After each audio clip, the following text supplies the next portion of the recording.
Pak Safri Samsudin dari oligarki masuk Morowali. Morowali itu bubur panas, paling panas tuh.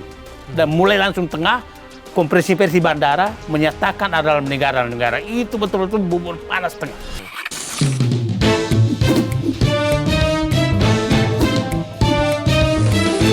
To the point aja.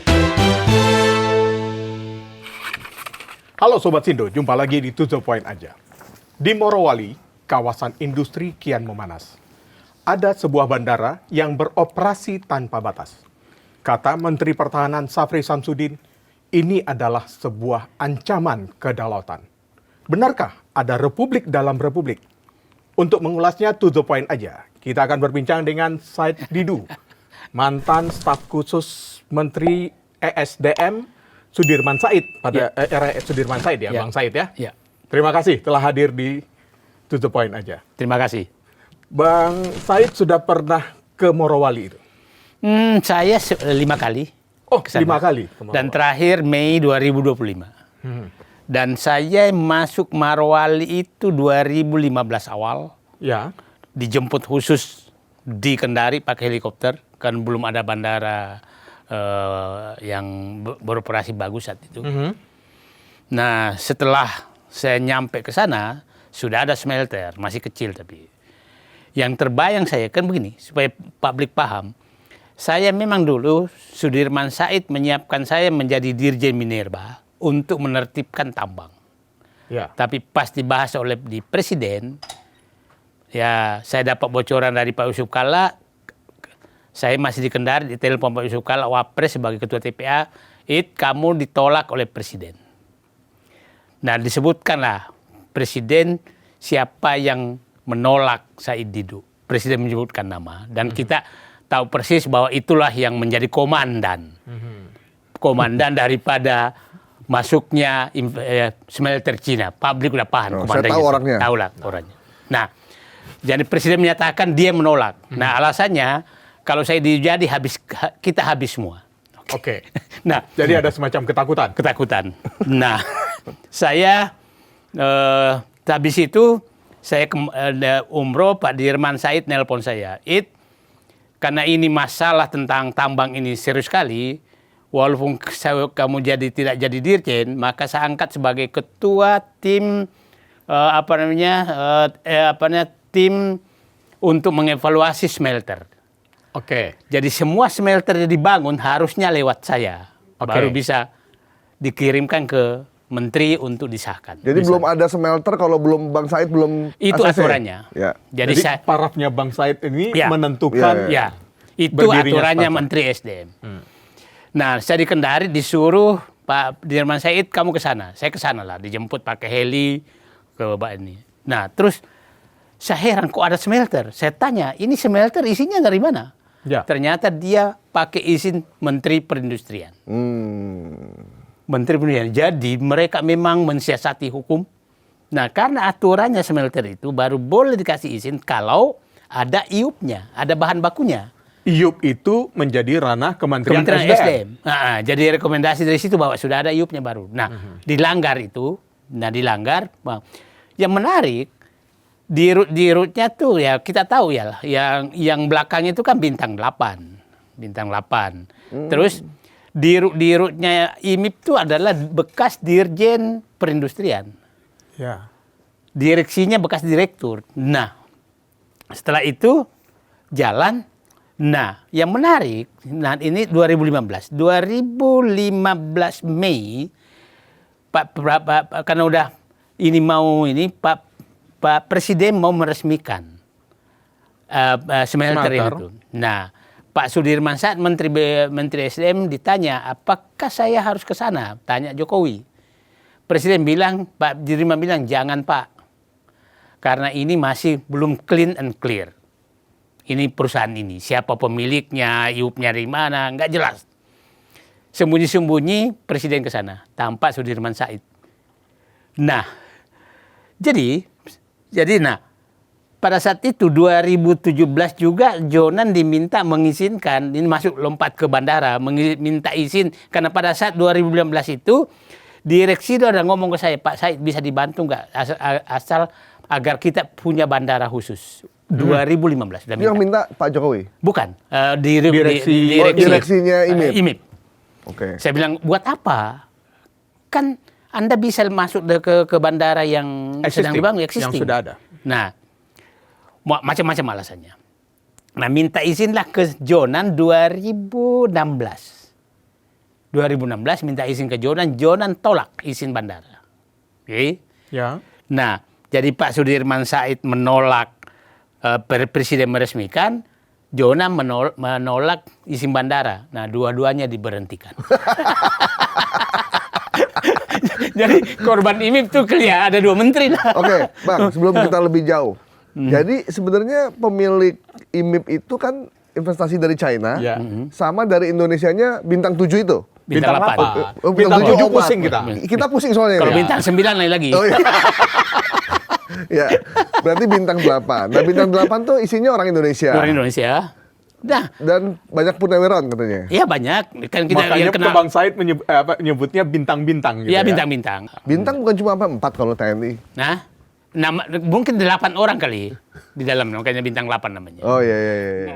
Terbangunlah semua, dan saya 2015 ke sana, 2025 ke sana. Jadi Marwali itu paham betul saya apa yang terjadi di sana, dan terus terang menurut saya inilah miniatur perampokan pengambilan aset negara dengan dibungkus hilirisasi dan investasi. Itulah miniatur. Tapi kita harus ingat, bukan hanya Marwali loh yang banyak. Timah yang jelas, Pak Presiden udah clear, Bangka Belitung. Kemudian Marwali itu panjang tuh, masih masuk ke Sulawesi Tengah, Palu apa segala. Kemudian ada Wadebai di Maluku Utara. Ya, Wadebai di Maluku Utara. Itu 20.000 hektar.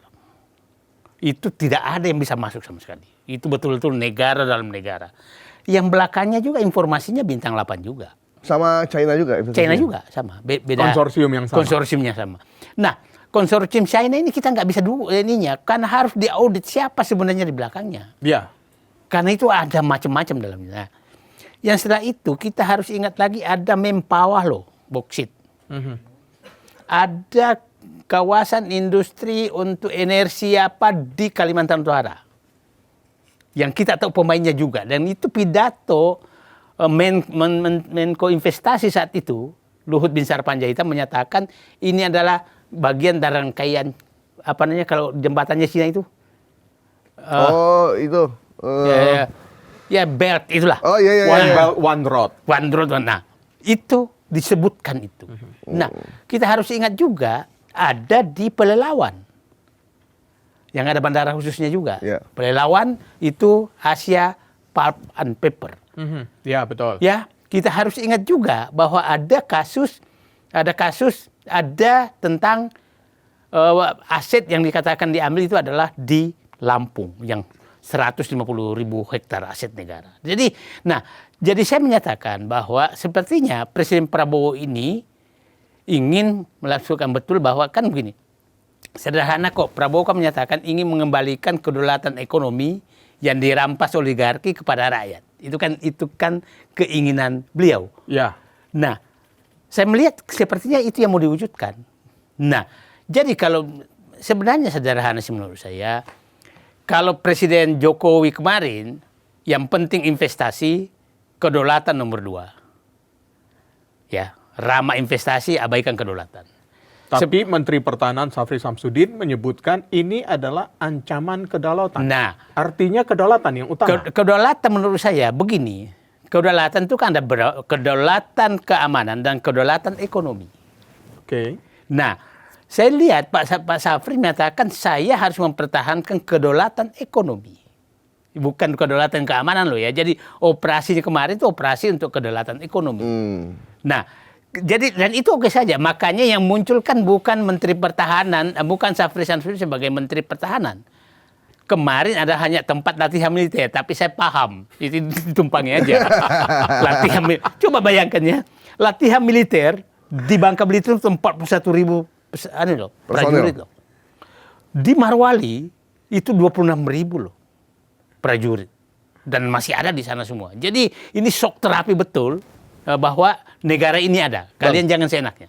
Abang kan sudah cukup lama mengenal sosok Pak Syafri Samsudin.